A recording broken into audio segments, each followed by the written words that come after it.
Over there. Jamie. Over here. Over there. Sweet. Yeah, I'm going over here. What's your name, man? And here's your question for me. James is for all three, really. Wrestler's Court. Just tell me what it is, what it's all about. I've always been kind of interested. And where did you ever in it? You guys answer? Actually, to be honest with you, I started Wrestler's Court. It was, to be honest with you, it was one. I'm not going to name names, but it was one of my compadres. We go in the wrestling industry, a group we say called ring rats. For better or worse, I mean that's what they call them. And one of the wrestlers was romancing the ring rats.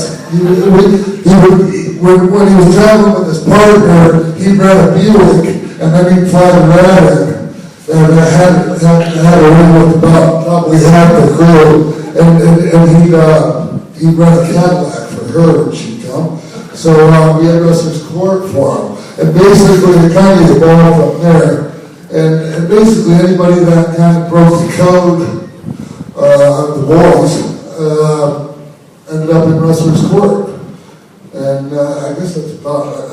As a progressed, I think Taker was like the judge. He was the judge. And Taker became the judge. And a lot of the towns I was in, it was usually either Take or it was Yokozuna at that time.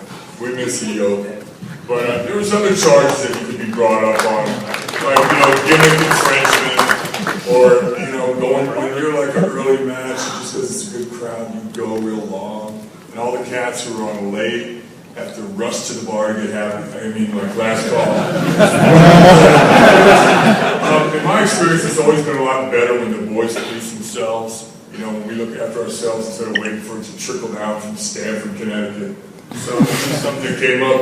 I don't know if it's still going on, but it was really prevalent in our area. Absolutely, it does not go on anymore. In this new day and age with bullying and all these things that are the topic of the day, and with WWE becoming a publicly traded company, Wrestler's Court went by the wayside, I think. I knew it was Wrestler's Court was dead when there was actually a clause in your contract that disallowed sexual intercourse, including with your wife. That was part of the wellness program. I said, what the fuck? Well, they threw an extra clause in for me, having been really familiar with the wellness program. And you were allowed to have sex in rehab. I got girlfriends all over the year. I remember the one time I talked to you, you just got to rehab. I said, so how'd rehab go? You go, the fucking bitch from Hole, the drummer, was in there.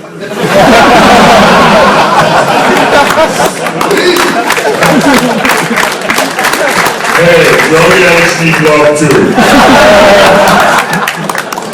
Okay, we got another one over there, guys? Yep. Jamie? Okay, man. What's your name? Paul. What's your question, is Paul? It's kind of for all the boys again. Obviously X-Pac, the Lightning Kid, the 1, 2, 3 Kid, X-Pac, Scott, Razor Ramon, the Diamond Stud, Scott Hall, Holland, Infinity Vegas. For non-master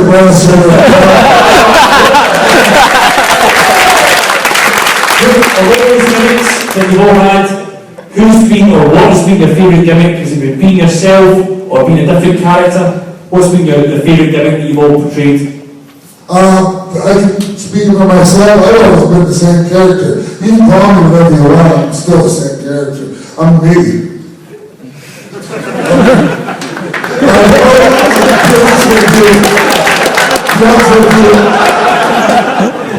When I was in Japan, when I found out that they decided to call me 1, 2, 3 Kid, and I just about shit, I could not stand that.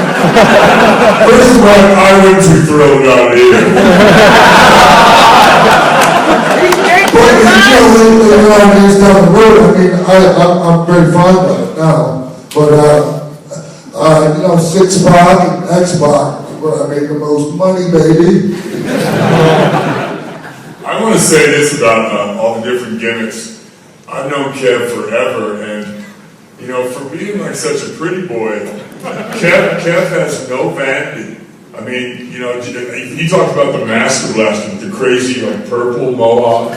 You should feel. And then like Oz was back then when his hair wasn't silver, he was spray painted silver, wearing that crazy shit. Fucked me up too, see what happens. I should sue fucking. It only got half of me. But I mean, then he had that crazy yellow rubber mask and stuff, and I always took my hat off to Kev. He wasn't vain about it all. He was all about working and getting paid. Yeah, There you go, buddy. Thanks, buddy. You know, people, you know, they give me shit about that Oz character, but I went over to Japan with that thing, and I'm going to work against Hashimoto, who's their champion. Yeah. God rest his soul also. We say that all fucking night.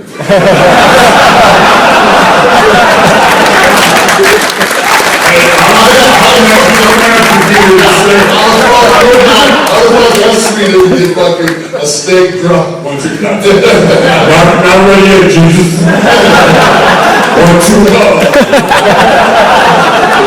Good job all day long, we just won't do the ultimate one. But I went over to Japan and they had this really elaborate laser show with smoke and everything else, and this platform that raised me up, and I'm like, they gotta be fucking kidding me. I'm wrestling their champion, so I'm in the Osaka Dome, there's like 36,000 people. They fucking start the laser show, they're playing like this Japanese techno music. And all of a sudden, like, as I'm being raised through the smoke, I guess the top of the dunce cap showed, and the people started going, I'm like, what the fuck did he say?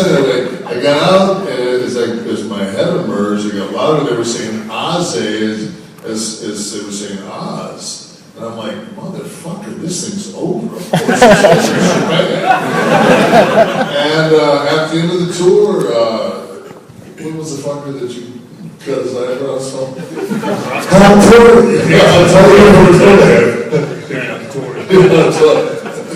She got shaved one of the higher ups eyebrows off. But anyway, he came up to me and I didn't go on the bus the last night. They gave me an envelope full of $100 bills. They said, when you shit with WCW's up, you got a home here.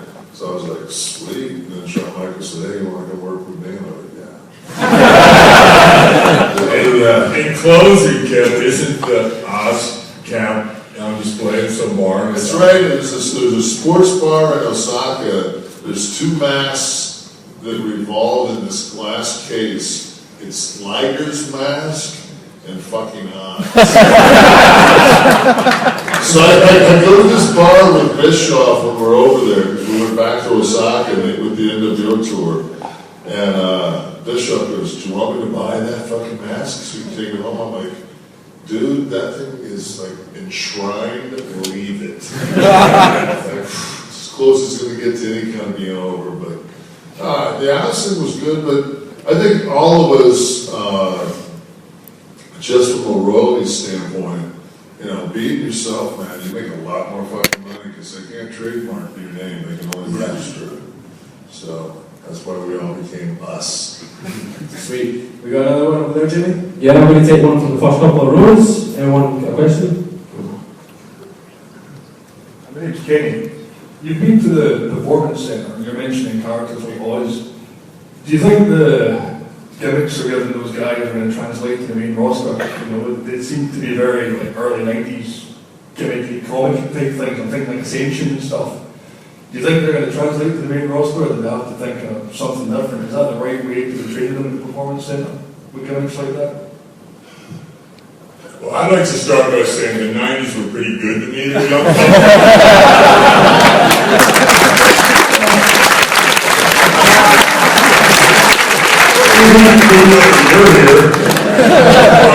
Yeah, not everything was the shits in the 90s. I only lived about 15 minutes in Orlando for the performance Center. I've never been there. I'm staying in Atlanta now, and like my son is breaking in, and we're doing it different. We're not worried about the school. We're just making towns and doing stuff like that. But as far as lame gimmicks they're putting on people, a dear friend of mine, Kurt Hennig, another guy we're going to say, we miss you, Kurt.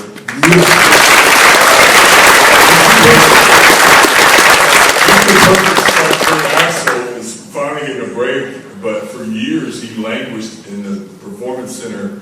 They called him like McGillen.